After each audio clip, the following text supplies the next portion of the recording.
इसलिए क्योंकि छत्तीसगढ़ में अब हलचल और तेज होती हुई नजर आ रही है।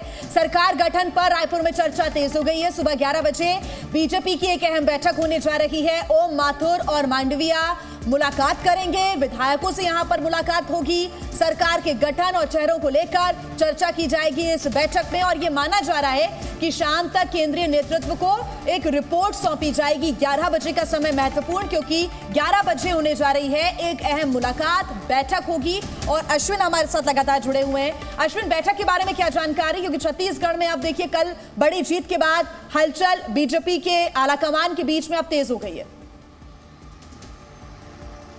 जी बिल्कुल, देखिए सरकार गठन को लेकर ये पहली कवायद है जहां पर विधायकों से 1-to-1 बातचीत होगी।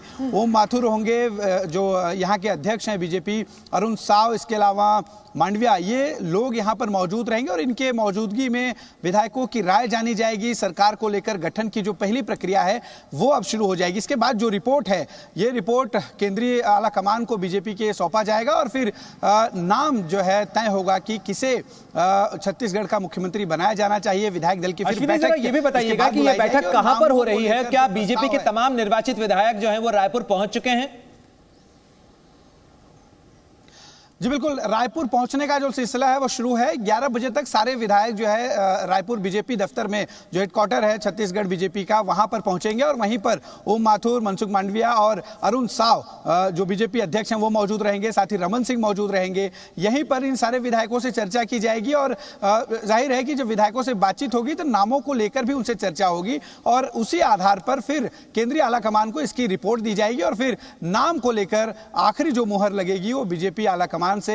और उसको बड़े नामों का भी आप जिक्र करें कि कौन कौन से वो नाम है। वैसे तो रमन सिंह है और साथ ही दूसरे नामों की भी यहाँ पर चर्चा की जा रही है। क्या रमन सिंह को एक बार फिर से कमान सौंपी जा सकती है छत्तीसगढ़ की? क्या कयास लगाए जा रहे हैं?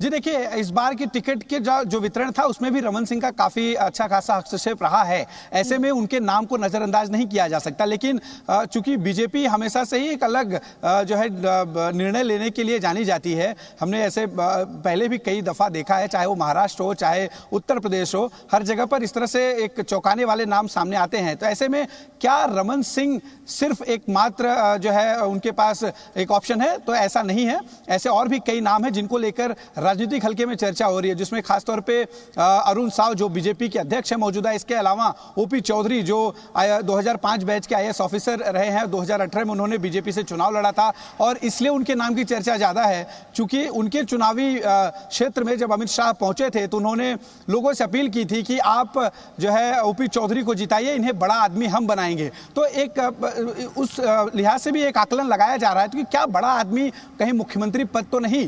तो ये तमाम चीजें हैं। बहरहाल ये आज की बैठक के बाद जो रिपोर्ट सौंपी जाएगी उसके आधार पर बहुत कुछ मुमकिन है कि आगे की जो रणनीति है वो बीजेपी तय करेगी और विधायक दलों की जो विधायक दल की बैठक बुलाई जाएगी उसमें जिस नाम का प्रस्ताव रखा जाएगा उस पर जाहिर है कि जो है सारे विधायक दल जो विधायक हैं वो जब तक मुहर नहीं लगाएंगे तब तक जो है औपचारिक तौर पर नाम जो है वो मुख्यमंत्री के लिए नहीं चुना जाएगा। तो ऐसे में 3-4 नामों की चर्चा है आज। नामों की चर्चा है और देखना होगा कि बीजेपी का नेतृत्व किस नाम के ऊपर अपनी मुहर लगाता है। लेकिन जहां एक तरफ उन राज्यों के अंदर जहां नतीजे आ चुके हैं वहां सियासी हलचल तेज है।